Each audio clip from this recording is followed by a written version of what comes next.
Amy. Hello. Welcome to the Coupley Relationship Advice Podcast.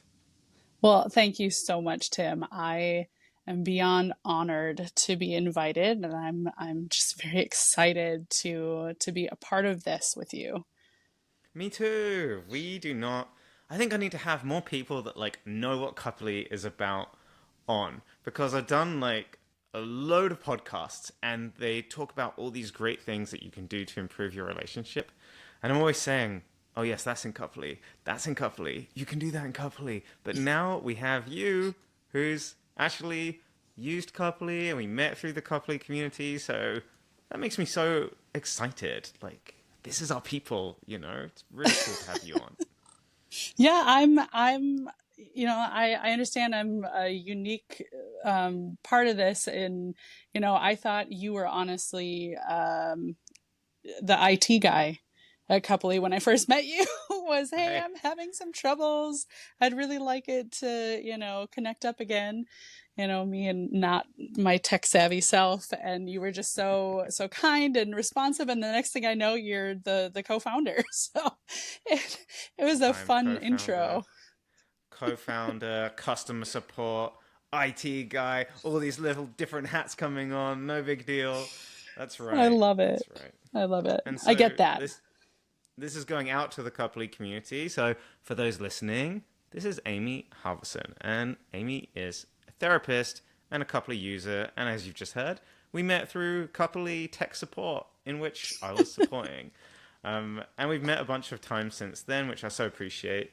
And I'm really excited to talk to you today and get into your journey and some of the things, some of the ways that we can help the Coupley community.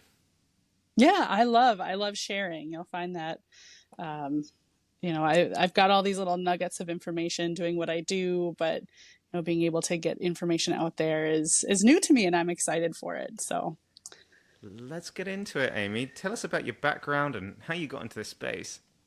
yeah, yeah. So kind of one of those people who kind of knew what they wanted to do early.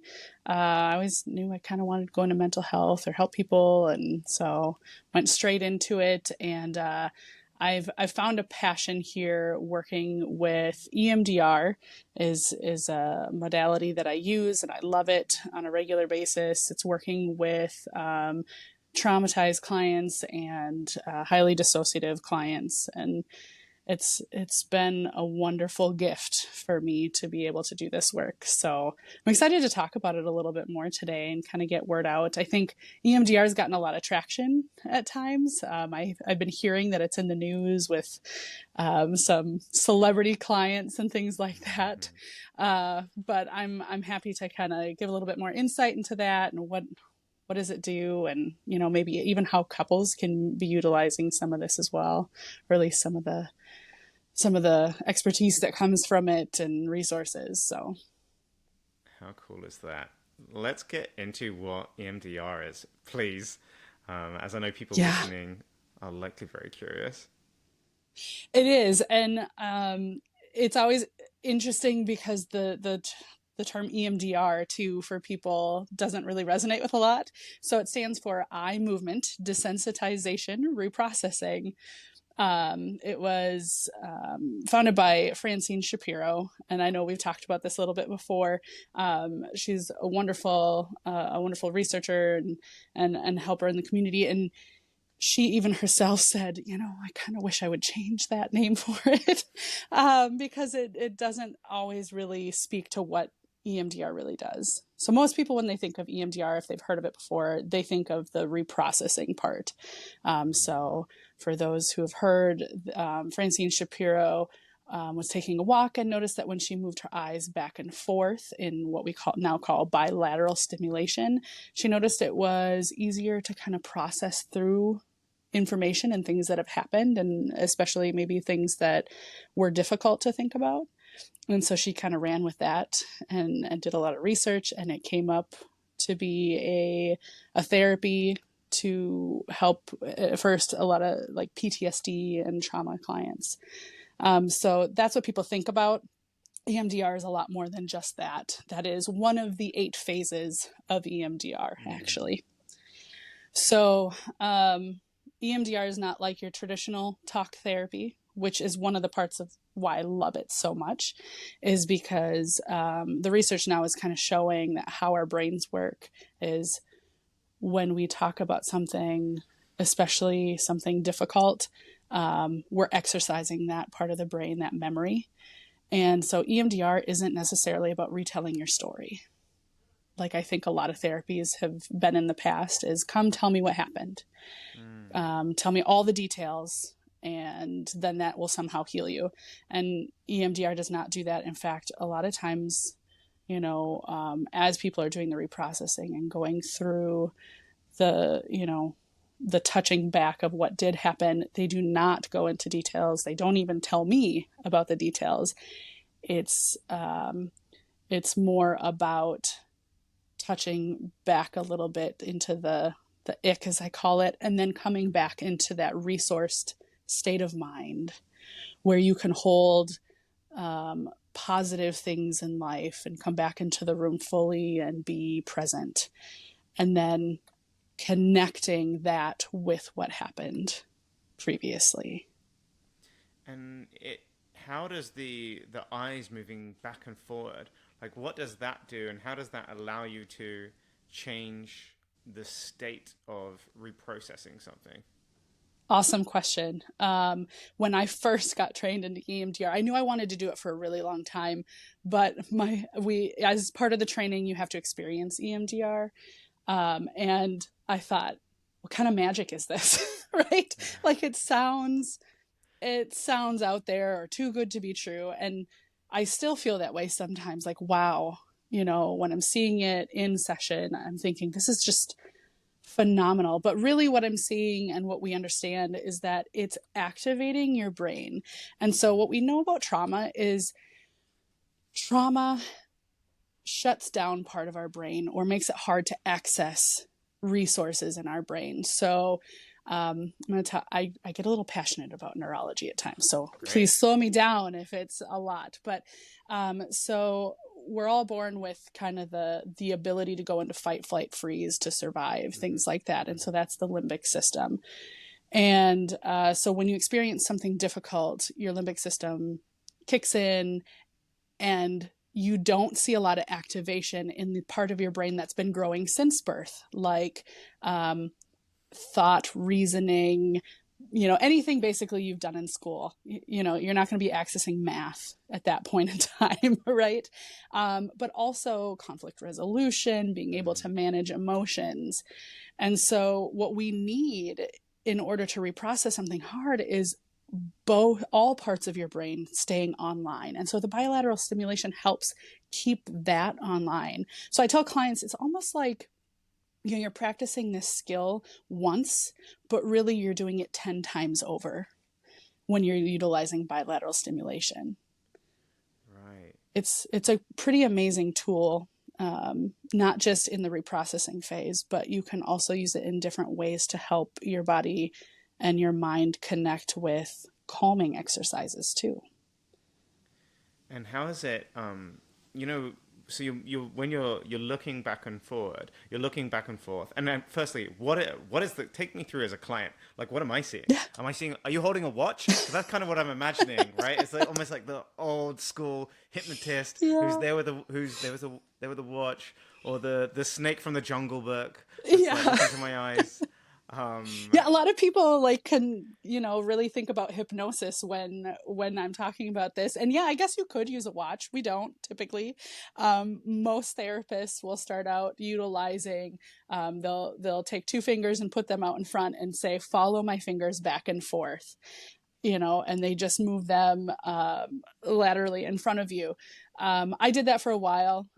Some clients really liked that. I also got some feedback that it felt like I was in the eye doctor. So I invested in something, a resource that I use called a TheraTapper. And it's something only therapists can purchase, which is, good because you want to make sure this is a very specifically trained type of therapy. So you want to know what you're doing when you have them. But basically they have two paddles that you hold, one in each hand, and they buzz like your phone would buzz back and forth. And so I can control, and the client can control speed and how big the buzz feels, things like that. And so people tend to prefer that one. People will prefer like, I'm going to close my eyes during this portion, and because it's a little more silent. It's not like your traditional talk therapy. There are videos online that you can, EMDRIA is a wonderful resource for this. So that is the international organization, and also one that I'm a member of as part of a trained therapist in this. But they have videos that you can see on like, okay, what do I expect, and what might this look like a little bit? So that's really helpful because, again, it is not your traditional talk therapy. And when you say it's not traditional talk therapy, is the client sort of re-accessing these traumatic memories in silence, or how does it work? Like, talk us through it as if we're a client sitting down in the chair. Yeah. So EMDR is very procedure based on my end. So what I love about this means whatever comes up for the client, it doesn't matter. Not that it doesn't matter, but you can't do anything wrong as a client in EMDR. Whatever comes up, comes up. Whether it's thoughts, images, whatnot, that is personal, and everything is okay in that. It is me as the clinician who can do something wrong. I have to be the one to really know what I'm watching for, and what I'm watching for is activation of being pulled back into a trauma trigger versus being able to come back into the room. And so that's my job. Again, though, for the client, they can't do anything wrong with EMDR. So whatever comes up for you, Tim, comes up for you, and that's perfectly okay. And So I love that message. will they be coming? I love that message as well. It's very comforting. I think anyone going to therapy, you don't want the therapist to tell you that you're broken or there's something wrong with you. And there obviously is that pressure whenever you're letting someone in and being vulnerable with someone, is their reaction to your stuff. When people are going through this, are they coming to like solve a particular phobia or a trauma or an issue that they have? What is the trigger point for them coming and specifically seeking this sort of therapy? It can vary, honestly. And EMDR has modified and adapted their procedures to different types of issues. So there's couples EMDR where couples will come in, and let's say someone has like a previous relationship that they feel like, oh, it's just that same thing again. I feel pulled back. And it's really distressing. They can come in and at times even do EMDR as a couple session, which is really cool. It's probably not as common, but it's pretty amazing work. Because I really do believe, that we don't heal alone. We heal in relationships. Or, for other people, there's modifications even for, and procedures for addiction. There's procedures for PTSD, typical anxiety, and it's also very effective with depression. Gosh. So it can vary. And then what is the prompts that you're giving them? So they're looking at these paddles, and what happens on the therapist side? Like, their eyes are going like this, and then what is the guidance? So the guidance really is just, again, the healing happens within you. And that's what we recognize. The brain is wired to heal. Our bodies are wired to heal. And so part of the therapist, honestly, it feels like more and more I'm learning, is get out of their way. And so it's more of, during that reprocessing, I'm watching for activation, and then I'm waiting. And then at the end of, a certain set of bilateral, I'll say something, and it's usually repetitive. And that sometimes gets annoying, but I'll say something like, okay, take a deep breath. And that's part of bringing it back into the room. And then what did you notice? That is like the key phrase for EMDR therapists. What did you notice? Interesting. So it's sort of and they get to decide what to share. Yeah. And bringing it back into that room. And what we're looking for is just kind of that shift, because we're looking to desensitize that trigger and those reactions in the body. And once we see that, then we move into the next phases and install eventually that positive belief that they want to believe about what happened. And so it could be something like, I'm safe now. And then we use that bilateral to connect that to that memory, to the point where there's no more, there's zero distress left when they think about that, and that they truly believe that they are safe now, or they feel loved now, or whatever that positive belief is that they want to feel about that particular thing. You've touched on the phases. I'd love to hear more about Mm-hmm. what the evolutionary phases of EMDR are. Yeah, absolutely. So I can rattle them off, but it kind of feels a lot like what it would be obvious, like you first meet, and it's about history taking and treatment planning. Like, what do you want to get out of therapy? And, how do you want to feel at the end of this? And again, it's not the traditional, so we're not going to focus on the history necessarily of every single trauma and what all happened, because that doesn't feel good for anyone, and we don't want to strengthen that. But we can go, okay, let's touch on some like basic things and what we want to, target, and then bringing in, then preparing for the actual desensitization and moving forward with the rest of the phases. So that's the next phase, preparation.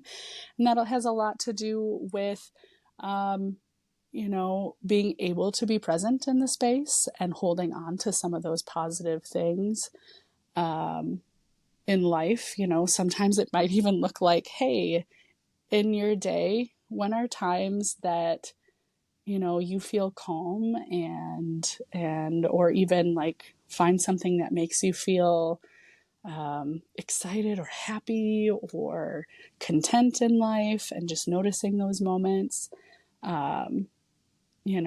where we're not activated and we're not in a trauma response. So really, really practicing those things first, to make sure that as we do the desensitization, we can always come back into that space, into that state of mind. So that's next. The next phases go really, really fast, and they interchange. So it might be an 8-phase program or procedure, but you are going to go back and forth between the next stages often, and that's okay. And even back to preparation, and going back into those and strengthening those more as you do this work. And so it's not necessarily linear, which I think is pretty typical for most therapy. It never looks like, a straight uphill climb. Yeah. There's lots of little detours, and that's a good thing. It's not a backwards thing. You need to go through those to make the progress that you want to make. So anyway, the next would be, assessment and going into that desensitization. And then you're going to go into bringing in that positive belief that you want to, installation. And then you're really going to look at the body again and check again with a body scan, we call it, of going through, how is my body responding to these things, and then closure. Interesting. It seems to pull in like a few different things, like somatic and pulling in a little bit of NLP, like we spoke about in the past. It pulls a lot of different things into it. When was the moment for you? When was the aha moment when you saw this, you'd heard of it, but the moment when you knew that this was something really special? I'm really interested in that. Yeah, that's a good question. I think for me, it would have to be in the training, when you experience it yourself. Hear all these things, and you're hearing about, success stories, and looking at the research, because it's a wonderful evidence-based practice. But then you really go in and you start utilizing bilateral, even for, so one of the first things that you do is learning some of those calming exercises with bilateral stimulation. There's one that's pretty tried and true called Safe Calm Place, where you're really just strengthening like a guided imagery of being in a safe and calm place. And it just was so much more significant than just a normal guided imagery for me. I thought, wow, this bilateral stuff is pretty amazing. And then to utilize it for something that for yourself that kind of pulls you back, right? And to see that progress and feel what it feels like on the other end. I remember coming home from those trainings, one, being exhausted from all the things I was learning, but also two, just being in wonder of, I can't wait to see this and see people get the relief that they're asking for. Any success stories that you can share, or examples, like well-known examples that you can share, like the before and after from doing this? Well, like I can't share any of the things that go on in my office, but I can point to the things. There's a lot of, in fact, I just read yesterday, I think I was looking in the news articles on EMDR success. And I think Miley Cyrus Yeah. speaks very specifically about Yeah. EMDR and loving it. And then Prince Harry, I believe, also has videos and lots of information on how this has changed their lives. So I think that's really cool. But I think I can speak to, as a therapist, my experience is it continually amazes me how well this helps people get to where they want to be. And I'm always getting chills and just loving being able to go to work and utilize all the things that I know. And yeah, just seeing people heal themselves. It's amazing. It's amazing to be a part of. That feels very similar to some of the amazing experiences I get to have building coupley as well. Oh, I bet. I love seeing a lot of the resources that I utilize in therapy, pop up as like, hey, check this out. This could be helpful. Or are you aware of attachment styles? And, Yeah. these kinds of things. You've definitely done your homework and brought in some really good information for people. So I think it's a wonderful resource and tool um, to be able to bring into your life wherever you're at in life. So that's really cool. It's something when you know that you're on the right path, when you get those feelings of Yes. getting chills. I I feel very lucky to have experienced that in a few different areas of my life, and hopefully people listening to this, I think it's such a good clue that you're doing something that fills you up. It doesn't necessarily have to be the thing that you get paid for. It can Right. be giving back, it can be a hobby, it can be an artistic endeavor. But that feeling, like you described, of doing something and getting chills and feeling Yeah. accomplished and knowing that you're helping people, you're putting something great out to the world. Oh, it's such a great feeling. It is a great feeling. I'm so blessed to be able to do this kind of work, and I'm happy to continue to do it. And, I appreciate you giving me this opportunity to kind of spread the word a little bit about the things that can bring people relief too in life. So yeah, it's a beautiful thing. One of the things you spoke about earlier was that relationships can help heal. And I love Yeah. to hear this because this is somewhat contrarian to the overarching narrative in that before you get into a relationship, you need to be perfect or you need to be fixed. No. Guess what? If you're waiting to fix yourself, one, it's never going to truly happen. And two, when you get into a relationship, because a relationship is such a different relationship to any other relationship apart from perhaps weirdly your parents, a whole load of stuff Yeah. is going to come up. I, Oh I, yeah. I think it helps having somewhat of your life in order, perhaps because then maybe you're not dealing with other stuff on top of it. But if you think that you're just gonna come fully fixed to a relationship, you got a shot coming. Oh no, that's never, as a therapist in my own relationship, there's always going to be stuff that kind of trips you up and or even pulls you back too. I know I feel that way at times and talk to my significant other about this as well, and it it's really important to recognize that we are all continuing to work on building who we want to be, walking our values, and pulling that into everyday life and every relationships. And we're never going to get it right 100% of the time. That's not a thing.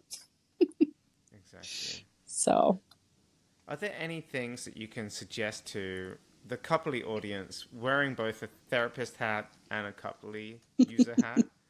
yeah.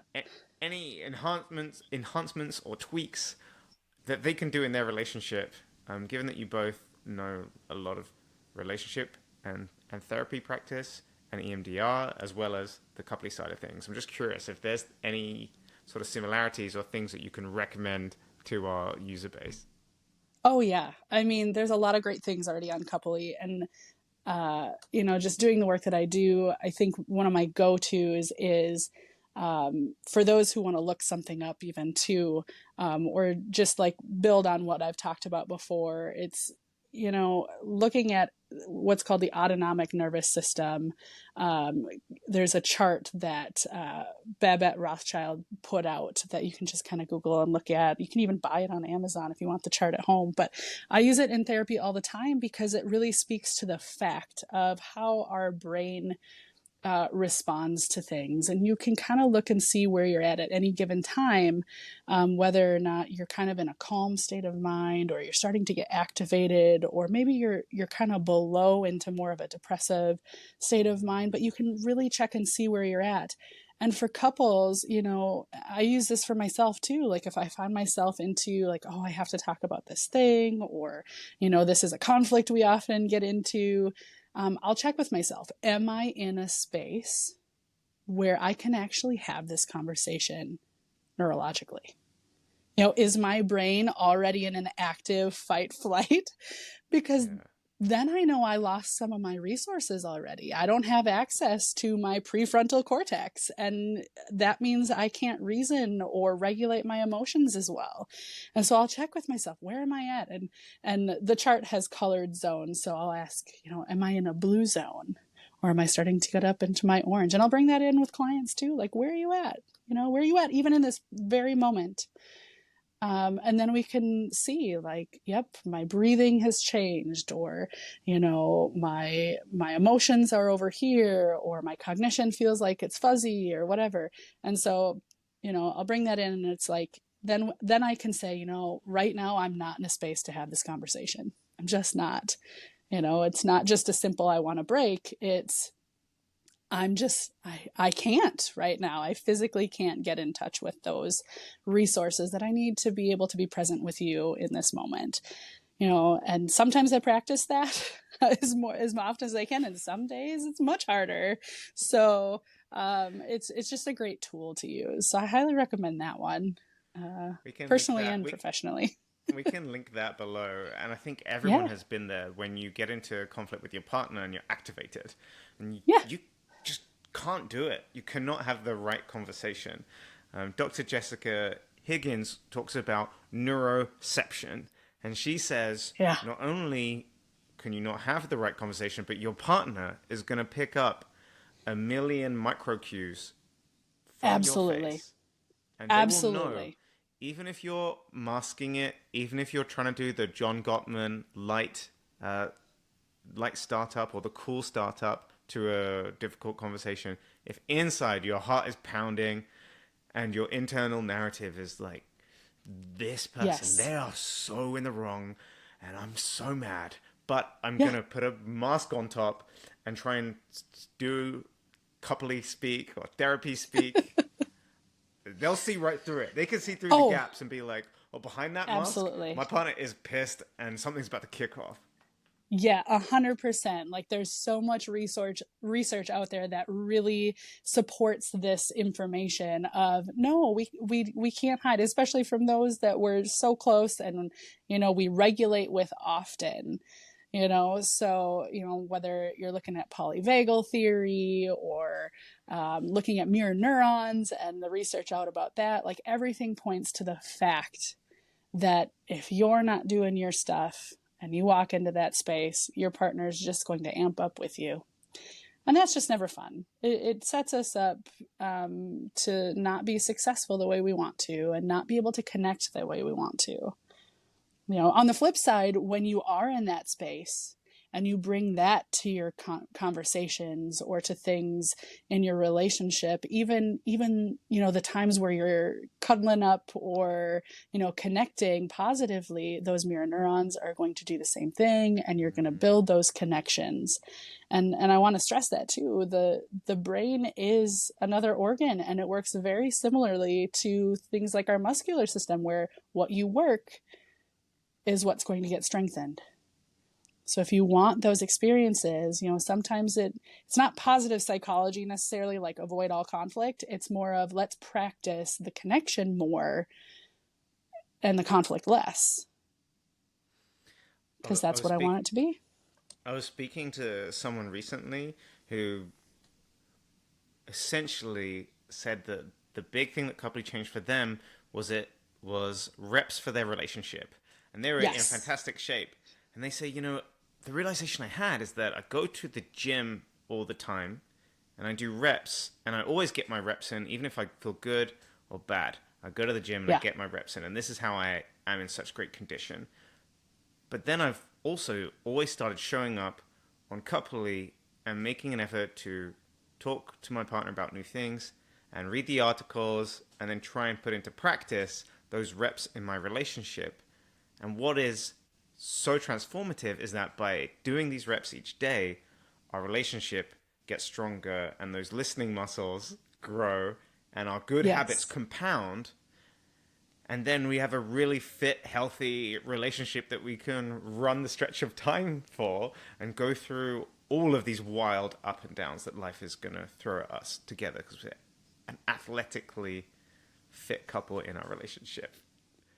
I love that. And it's so true. Because just like working out, your brain's going to get used to that endorphin kick every time, and it's scheduled and it's there, tried and true. It's the same with those relational chemicals that get released when you connect with your partner. And it's so important. And again, healing and good things happen in relationships. It's so important.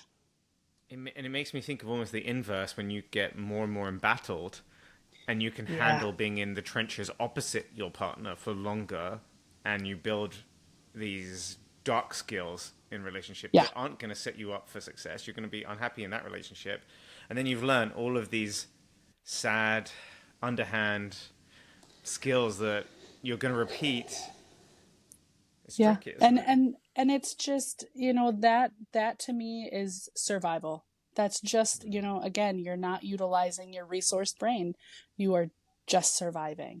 And I'm not saying that that's a bad thing. It's just, if we can be intentional about the life and the things that we want to bring to the world, it's important to put that time and effort in. And it's, again, bringing back to, in relationships, it's not okay to say you're never going to fight or that you're going to avoid all difficult things. It's, we're all going to fight. We're all going to have hard times. And can we intentionally say, let's hit that pause button until my body is and my mind is to a point where I can be calm and alert, not happy.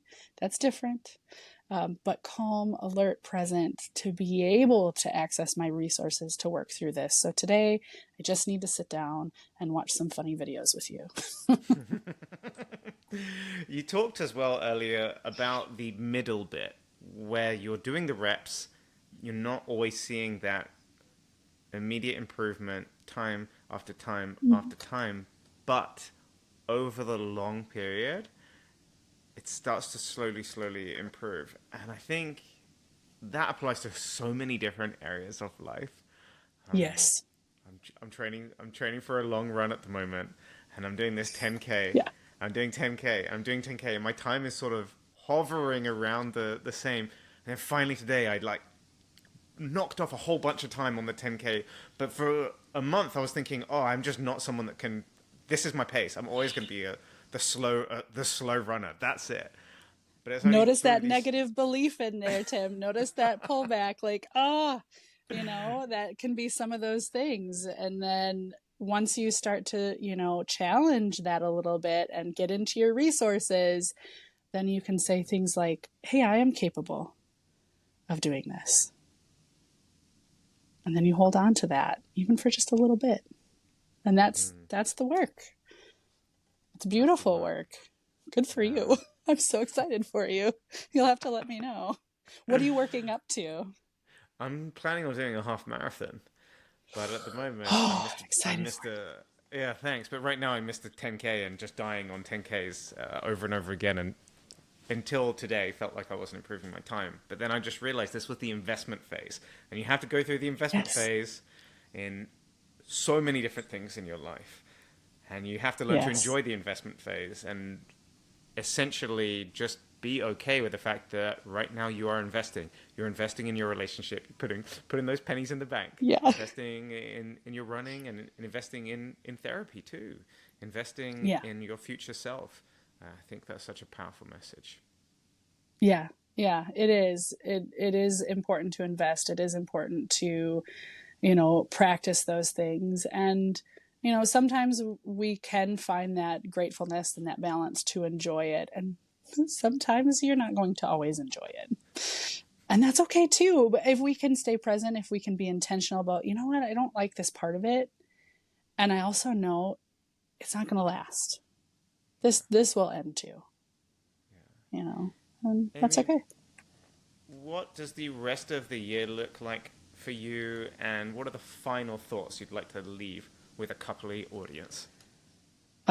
Beautiful question. The rest of the year for me, I think, is just continuing to do the work I do. I'm honestly, you've kind of inspired me to reach out a little bit out of my comfort zone, doing a podcast like this. It might be something in my future. So I love the idea of getting resources out to people. So that's why, you know, I will recommend couplely to people I know who are in relationships and want something that's accessible and easy to do.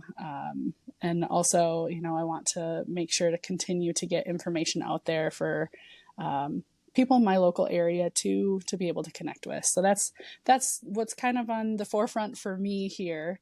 Something to leave with the people on coupley is continue to connect, continue to build, continue to walk those values for yourself, and practice that.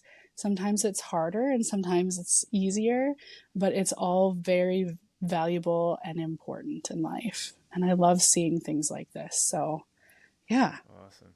We will link down your top resources, share them with me, and I'll make sure they're all linked down at the podcast episode. And where can people Yeah. reach you, Amy, if they've been inspired by your message and want to connect? I feel like you're booked up, but still, I know that people would love to Yeah. connect with you.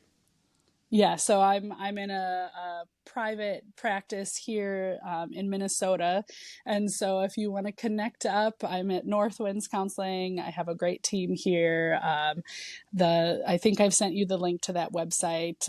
My email is on there, things like that to connect, and hopefully down the road there'll be some more other opportunities and resources that I'll link as well.